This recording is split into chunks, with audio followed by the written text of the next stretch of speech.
Bonjour à tous, bonjour Alexandra. Et coucou, comment ça va? Eh ben ça va très bien, journée internationale.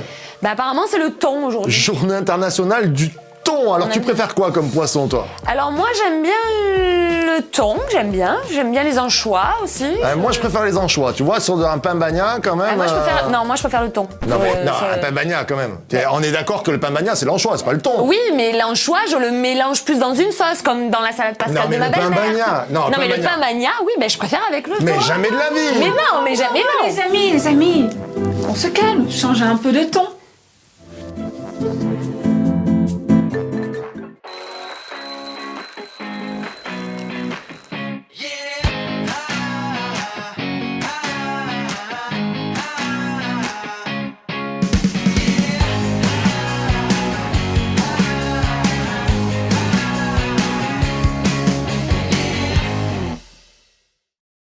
Jesus Coffee, bon matin. Est-ce que ça va bien? Ouais, ça va bien. Alors nous ça fait 3 fois qu'on l'a refait Voilà. là, parce qu'il y a eu des problèmes techniques, tout ça, mais c'est toujours bon matin. Mais oui, tout bon. On est bien, c'est ça les décalages techniques. Alors oui, cette fête aujourd'hui internationale, journée internationale du thon. Et il y a des petites, tu sais pourquoi il y a des petites sirènes dessus? C'est fou, il y a des petites Il y a sirènes. des petites sirènes dessus, je me suis vexée, je me suis mise en colère. Franchement, ça m'a pas plu du tout Parce que les sirènes, elles sont mi-femmes, thon. Bon, Tout le monde le dit. Alors là, Voilà. ça va être Et ça, scandale, pétard. féministe, là, elles vont se lever. Oui, qu'est-ce que vous avez dit, tout ça. En tout cas, quelle idée de mettre des femmes, des sirènes sur une boîte de thon. C'est sympa quand même, Bah mais ouais, quelle idée. Je suis d'accord. Enfin, Je suis assez bref. d'accord. En plus, on s'est fait squeezer hier à la fête du travail. parce Oui, que c'est on aurait tombé pu un avoir dimanche. 3 jours. On aurait pu avoir 3 jours, samedi, dimanche, lundi. Moi, en tant que Faire pasteur, du thon. j'aurais pu réclamer, parce que je travaille que le dimanche. Oui, Tu vois. c'est vrai que la reste de la semaine ne travaille jamais. Eh ben voilà. Ah oui. Donc ça aurait été bien la fête du travail. Alors aujourd'hui, bonjour à toi qui est là. Ce matin, on va étudier l'avant.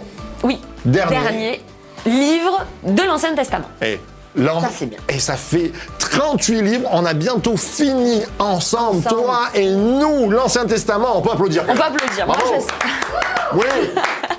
J'espère en tout cas que vous avez pris du plaisir à étudier tous ces livres, à vous plonger dans la parole, à chercher des tas de perles et que ça vous a plu. En tout cas, mettez des petits pouces, partagez au maximum l'émission autour de vous parce qu'elle est bénissante, je pense.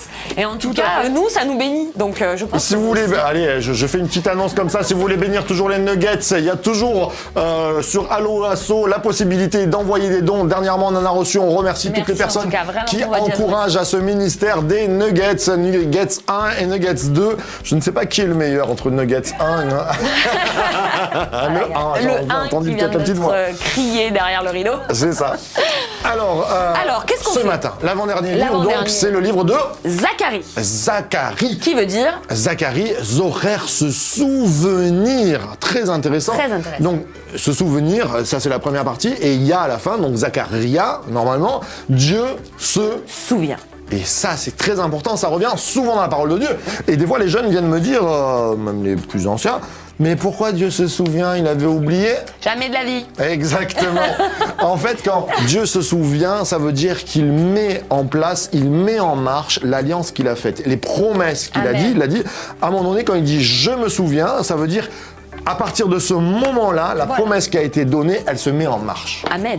Ça, c'est bon quand même. Extraordinaire. Et donc, du coup, Zacharie, lui, il commence. Et c'est vrai que dans tout le livre de Zacharie, qui n'est pas un petit prophète, enfin, c'est un petit prophète, mais c'est un des plus longs. 14 chapitres, plus mais- long que Daniel, alors qu'il n'est pas considéré comme un petit prophète. Tout à fait. Et voilà, donc Zacharie, lui, qui est considéré comme un petit prophète et qui est très centré aussi sur la messianique, hein, Oui. sur le Messie, sur la fin des temps, etc. Donc vraiment, on est sur une perle ce matin. Ah, une Méga perle. méga perle, 14 chapitres, 2 x 7, Ouais. de la perfection à toutes les lignes, et on va voir ça ensemble. Alors, Zacharie, quelle Zacharie. époque, ma chère Alors, exactement. Alexandra? Souvenez-vous, la semaine dernière, nous avons étudié Agé. Agé, qui était du moment de Darius au moment du retour de l'exil. Voilà, on est En fait, c'est deux contemporains, c'est deux amis, à mon avis. Enfin, ils devaient se connaître, certainement, parce que vraiment, au niveau des termes, au niveau des prophéties, ça se colle. Ça se colle, ça s'entreboîte, on va dire. On est dans cette période, on va dire. S'entreboîte. Je la garde, celle-là, ça s'entreboîte. Ça s'entreboîte, oui, mais ça fait comme des on voit bien. Un peu les Tupperware, là. Oui, tu vois, les cubes, voilà. Et en fait, ils sont vraiment au même temps. Donc, on est au post-exilique, on revient. Agé. Zacharie. Et en même temps, on a deux hommes qui sont avec eux. Et donc n'oubliez pas, ça c'est super important dans les perles, on va en parler demain. On parle dans Agé, il y a Zorobabel, qui est une figure messianique comme on a vu. Et on a aussi, dans le livre de Zacharie, Josué, qui est aussi une figure messianique. Pas le même Josué que dans Exode. C'est pas le même, non. Mais non. Voilà, c'est un sacrificateur. C'est un grand prêtre. En fait. Voilà, c'est ça. Qui va être oint, etc., etc. Et les deux, voilà, donc forment des figures messianiques. Un peu après Esdras et Néhémie, si je ne m'abuse. Voilà, c'est ça. Ils ont commencé en fait à reconstruire le temple. Donc souvenez-vous, Agé, allez-y, bâtissez. Il est temps de prendre on y retourne. Vous avez arrêté votre œuvre. Ben là, il faut vous remettre en marche. Et lui, et Zacharie, qui lui vient de dire. Voilà. Voilà, c'est ça. Et Zacharie qui vient de dire, bon maintenant, oui, effectivement, on va agir, mais voici l'objectif. Il y a de la nouveauté, il va y avoir un nouvel ère. Là, on est sous Darius. On était sur Cyrus, Néhémie et voilà, Esdras surtout. C'est ça. Donc, Zacharie, environ c'est 500, moins 500 C'est ça. Alors, attends, parce que là, moi, j'ai toutes les dates. Moins 520, ça finit à moins 515. Donc, ça s'est fait en 5 ans, l'idée. C'est ça. Et même, on a des dates donc de prophéties qui tombent exactement à la même époque que les prophéties d'Agé qu'on a vues. Exactement. Alors là, vous êtes en train de dire, et alors, qu'est-ce que ça va parler? Eh bien, alors, on va le voir. C'est ça. Donc, Zacharie, dans la globalité, qu'est-ce qu'il va... Parce que quelquefois, on peut lire Zacharie et être un peu perdu. Oui. Parce qu'on va voir de tout. Ça commence avec une sorte de prédication diversée au peuple. C'est ça. Mais après, on va partir dans des... Visions. Donc, on part sur des chapitres de visions. Et alors là, on a l'impression de se perdre entre les chars, le cordeau... les femmes avec les cigognes. Elles sont pas mi-femme, mi-ton, elles sont mi-femme, mi-cigogne. C'est quand même impressionnant. Donc, juste pour petite info, là, j'ai trouvé ce que ça voulait dire cigogne. Ah oui, mais on en a parlé tout à l'heure. Ben non, je crois. J'en ai une autre, moi. Affection. Ah, c'est pas ça? La fidèle. La fidèle. Oui. Ah, intéressant. Fidèle. Et donc du coup, il y a la méchanceté en fait qui est là. Qui est dans une sorte de boîte de chaudron. La fidèle, elle vient et elle enlève et elle l'envoie. Non mais comme si d'un coup le péché est enlevé. Wow, la fidélité.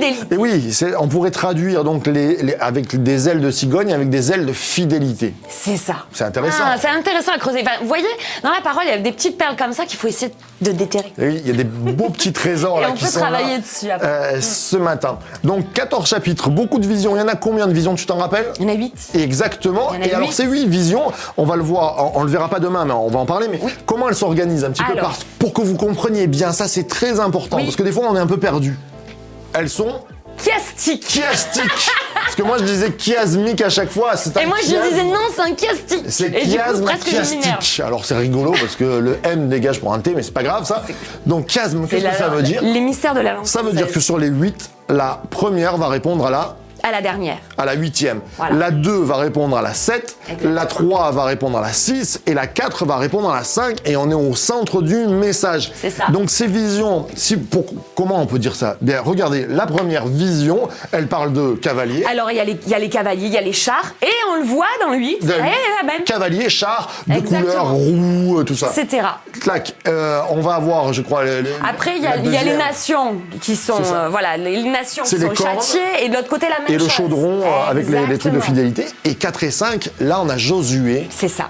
Qui est là purifié. On a Josué, on a tout un contexte. Donc Josué, le sacrificateur, le prêtre, il y a une sanctification qui est là, dans le temple. Donc c'est vraiment les personnes qui sont dans le temple. Et il y a une sanctification qui se passe, il y a quelque chose qui se passe. Et comme on sait que dans les textes hébreux, le centre du message, C'est là où est la clé en réalité. Et ben c'est important en fait de savoir un petit peu de lire la parole comme ça. La force du message messianique. La force du message messianique au centre du texte. Pourquoi on peut en parler du message messianique? Alors on a des images multiples et demain on va rentrer vraiment dedans. Mais juste se dire Josué, rappelez-vous, Josué en hébreu Yehoshua, qui donne en araméen Yeshua qui veut dire Jésus. Et oui, et là, on a vraiment cette force messianique. On va voir toutes les images demain. On va se régaler. Ne ratez pas l'épisode de demain. Non. Surtout soyez fidèles. Voilà, exactement. Comme une cigogne, non, je rigole. Fidèle comme une cigogne. Maintenant, ça va nous... Non, mais ça va nous rester. Ça voulait dire Azida. Et une dernière chose pour cette introduction. Alors, pour cette introduction, donc on a dit Zacharie, le contexte historique, on l'a vu. Le contexte, voilà. En tout cas, une place de... On se disait, à l'époque, qu'il y a quelque chose qui va parler à l'époque des gens, parce qu'il y a une reconstruction, une mission, mais je disais... Ce texte-là, et s'éclaire vraiment à la lumière du Nouveau Testament, c'est ce qu'on va voir demain. Et il y a toute une compréhension entre l'Apocalypse, les Évangiles, qui viennent... En fait, c'est comme si... Alors là, peut-être que je m'égare. Allez, on y va, un pas de foi. Mais Zacharie... En fait, c'est comme si d'un coup, il donnait des messages un peu comme à la Moïse, là. Va falloir y aller. Tout à fait. Réveillez-vous le peuple, on y va, on se lève, on construit avec Agé qui est là et qui le dit, on y va concrètement, mais lui, il le dit, il pousse le peuple à le faire. Et en fait, on a ce Josué. En fait, ça me fait vraiment penser, comme si il y avait un Zacharie qui faisait, qui avait un peu le même ministère que Moïse, et qui parle de Josué, qui envoie Jésus. Le relais. Et on passe directement au Nouveau Testament. Comme s'il y avait un passage de relais par une figure qui serait un petit peu la même que Moïse. En fait. Très intéressant de comparer. Il faudrait regarder ça. Il faudrait regarder un petit peu. Zacharie et Moïse. Et Moïse, avoir un petit peu au niveau des caractéristiques, ce qui pourrait sembler un peu similaire. Très très bon. Voilà. Eh bien, écoutez, ce matin, on va prier ensemble. On va prier pour toi aussi, pour que tu te rappelles que Dieu a des promesses pour toi. Amen. Et qu'il se souvient de toi. Amen. Dieu, il a marqué comme s'il avait marqué sur ton cœur. Zacharia, Dieu se souvient. Dieu se souvient des promesses et il va les accomplir ce matin pour toi. Je vais demander à Alexandra de prier pour nous. Je vais prier. Merci Seigneur pour cette matinée. Je te prie Seigneur Jésus ce matin de venir encore nous bénir, de venir restaurer la foi peut-être que nous avons perdu, peut-être que nous nous sommes éloignés ce matin. Je prie pour mes amis qui sont là et qui écoutent et je demande Seigneur mon roi que tu viennes restaurer la foi, réellement réveiller la foi.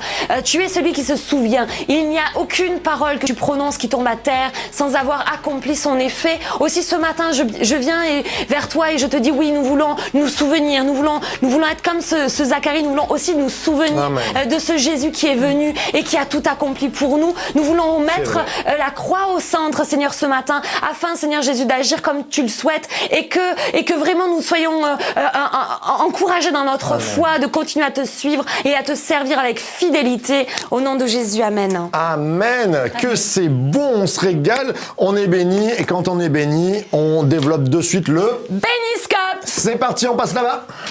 Coucou Cathy. Coucou Marc, ça va? Ah bah toujours pour le Béniscope. Oui. On est bien. Alors ce matin, on a un peu de Zacharie. Un petit peu. J'essaye toujours de trouver quelques versets du livre pour commencer. Des petites perles. Pour donner l'impulsion. Eh ben c'est parti. J'y vais? Allez, j'y vais. Je te laisse faire. On commence toujours avec les dames. On est aux dames, bien sûr. Alors pour les femmes, donc en Zacharie 1:3, dis-leur donc, ainsi parle l'Éternel des armées. Revenez à moi, dit l'Éternel des armées, et je reviendrai à vous. Dit l'Éternel des armées. Il le dit 2 fois d'ailleurs. Et donc voilà, des fois il se peut qu'on s'égare un peu, on s'est un peu éloigné. Eh bien restez pas éloignés. C'est une erreur, c'est voilà, revenez à l'Éternel et notre Père, il nous attend avec les bras grands ouverts. Et il te dit reviens, ça sert à rien de partir loin. Ça me rappelle, reviens Blanchette. D'accord, je me revenais pas ça. Alors pour les messieurs, l'ange a pris la parole et dit à ceux qui se tenaient devant lui, enlevez-lui les habits sales. Vous en avez parlé hier, ça. Oui. Pas hier. Jeudi. Ce matin, quand on a préparé. On va en parler jeudi. Et on va en parler jeudi. On n'en a pas parlé encore. Puis il a dit à Josué, regarde, je t'enlève ta faute et je te mets des habits de fête. Et ça, ce matin, les hommes, on a cette promesse que Jésus, eh bien, malgré les erreurs du passé, malgré là où on peut, il y a toujours des culpabilités qui viennent nous ronger, là, tout ça, eh bien, il est celui qui enlève la culpabilité. Amen. Très vrai. Pour les couples. Ah, mais il y a encore du Zacharie. Je donnerai des forces à mon peuple et ils feront ce qui me plaît. Moi, le Seigneur, je le déclare. C'est lui qui nous équipe et qui nous donne les forces, qui renouvelle nos forces. Des fois, on est un peu KO. Et voilà, il faut aller à lui et dire j'en peux plus, aide-moi.